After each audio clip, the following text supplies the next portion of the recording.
Have you noticed one thing? That the different types of permanent tissue that we discussed till now had one thing in common. They all look alike and are made up of one type of cells and performing one common function. Such are called as simple permanent tissue. But today we will discuss another type of permanent tissue, that is complex permanent tissue. They are made up of more than one type of cells. All of them coordinate to perform a common function. Xylem and phloem are the two types of complex tissue. They both are called as conducting tissue because they are meant for conduction or carrying the water and food within the plant. They are also called as vascular tissue. Xylem and phloem togetherly form the vascular bundle in a plant. First of all, we will discuss about xylem.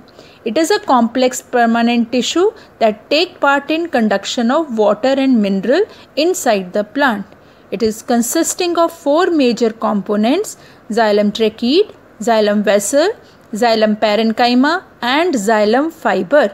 All the cells that constitute it are thick-walled and are mostly dead.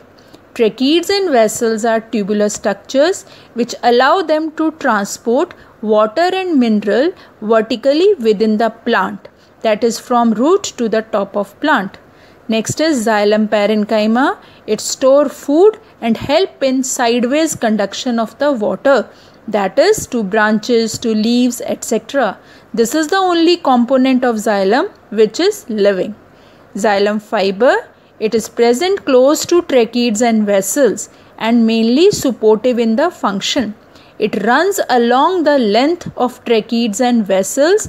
Even in the tall height plant, this is the one due to which the tracheids and vessels, they are getting the support and they are responsible for this mechanical strength. Next is phloem. Phloem is a complex permanent tissue which take part in conduction of food inside the plant.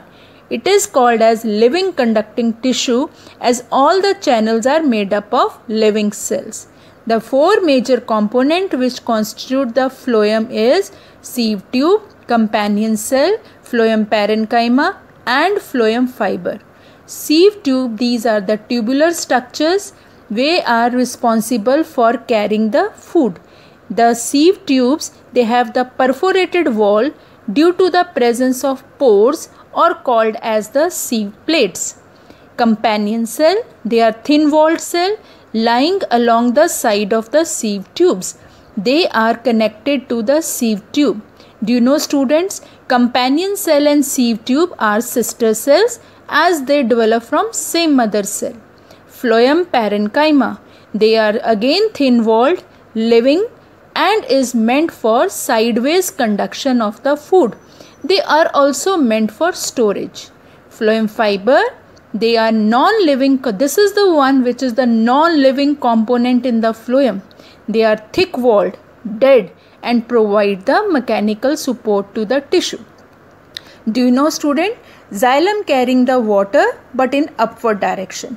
But phloem, it transports the food bidirectionally from up to down and down to top of the plant.